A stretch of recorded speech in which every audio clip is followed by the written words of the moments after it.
Hey there, Mortt fans, and welcome to day 24 of the LEGO Star Wars Advent Calendar, also known as Christmas Eve. Yes, we have made it. We have got all the way from 1 to 24. We have got there, made it to Christmas Eve. And if you want to check out any of the others and you want to celebrate Christmas Eve 5 times, their links are in the description to all the other calendars, which are all the other 4 calendars, advent calendars from Lego this year.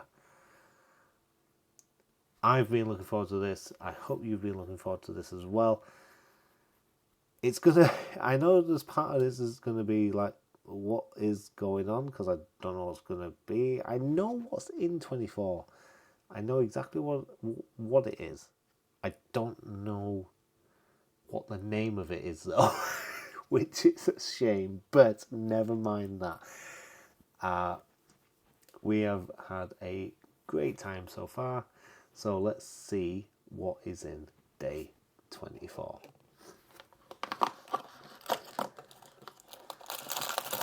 And we have, which makes sense because it has been set on Endor, this calendar, we have an Ewok.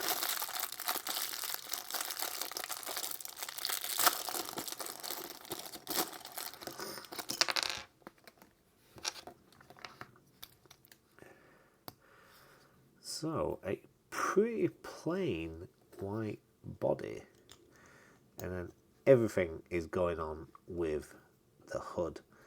So, let's just say it's not necessarily Wicket, is it? It's just an Ewok.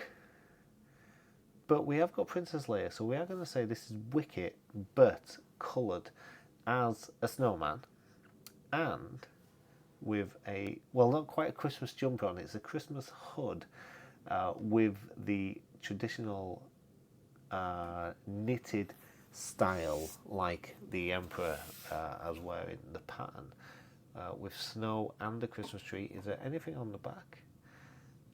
No, not at all.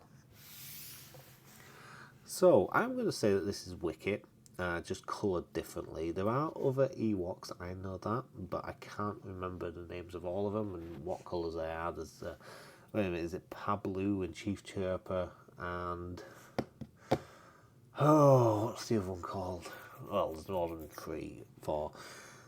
I'm sure someone in the comments would be able to tell me a lot more of the Ewoks names, but I'm going to go with that. This is Wicket because we do have Princess Leia, and he is the most famous, and he does, he does, feature heavily.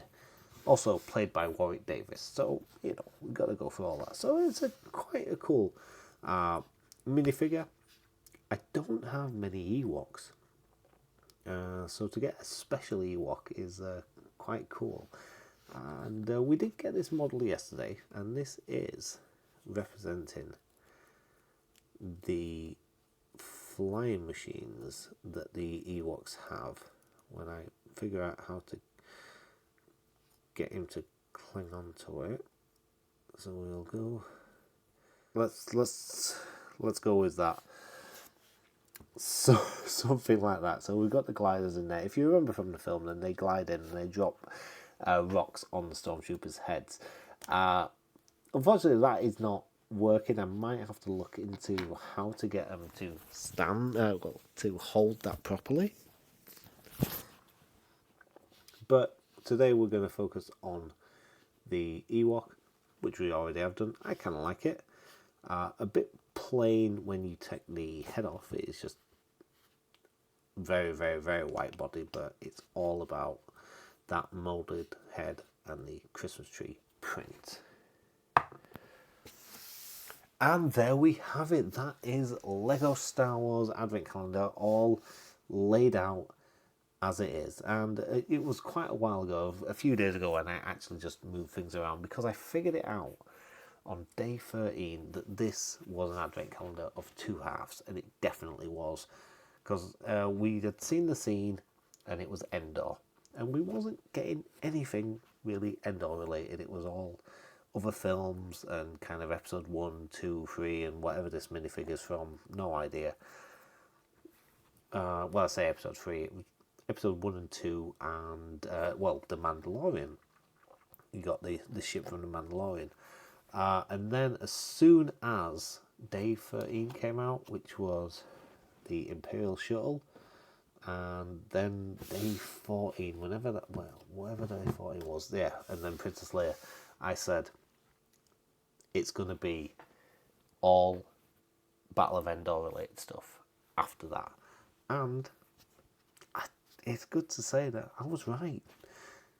It definitely is a calendar of two halves. Now, the first half,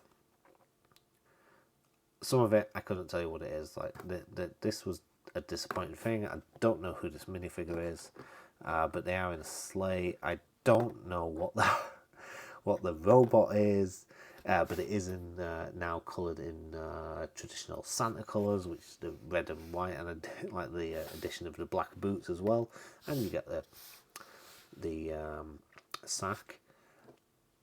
The Gonk droid dressed as a reindeer was particularly fun and funny, but yeah, and I couldn't tell you what the name of this shit was. Maybe it's from Ashoka. It's the ghost from Ashoka or something like that.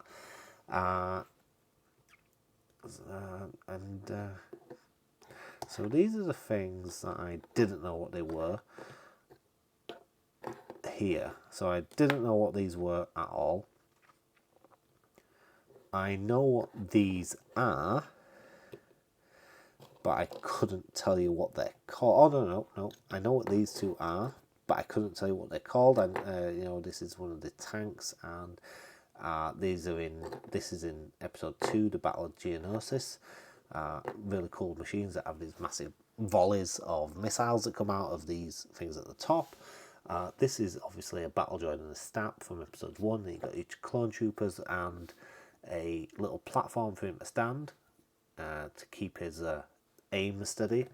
And then we've got the ship from the Mandalorian, which is a modified Naboo starfighter.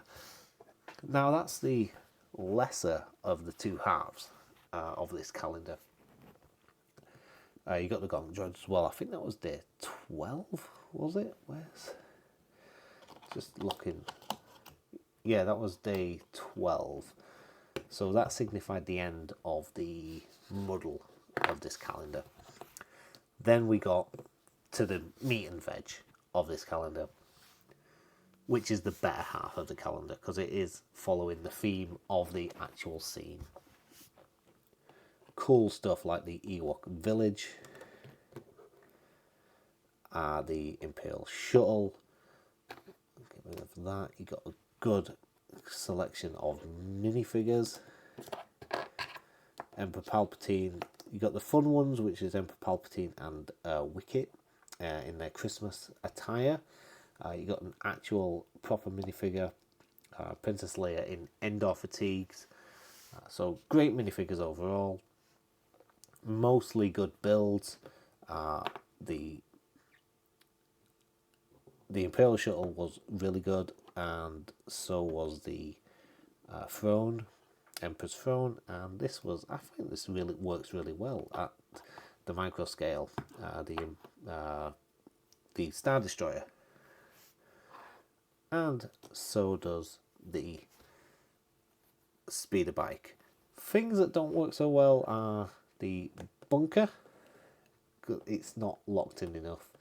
It moves too much. When you just kind of pulling it around, things can slide past each other. The shield generator was quite cool, actually. And the ATST, the top part doesn't work with the bottom part. It looks off in some way. Overall, this is a fantastic calendar, and it does... Well, I would say overall, I've just said overall, it's a fantastic calendar, but mainly for the second half. The first half was a little bit of a mixed bag, but the second half really really showed what LEGO Star Wars Advent Calendars should be all about. in the past few years, the Lego Star Wars Advent Calendar has disappointed, and I was feeling like it was going to get there.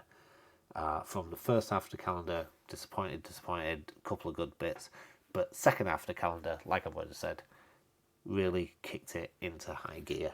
There were a couple of bad parts, like the glider, but other than that, like I've said, overall, fantastic calendar and makes me excited for next year. But who knows what happens in a year. If you have watched all of Lego Star Wars, then thank you for watching these videos, these Advent Calendar videos. If you have watched every single day from every single calendar, then you are very much appreciated and you have my thanks and complete gratitude. Thank you very much. I hope you have a great holiday time between now and, well, whenever you have to go back to school or work or anything like that. And from everybody here at Mort's Moments, we wish you a very Merry Christmas. Good day. A Merry Christmas you will have.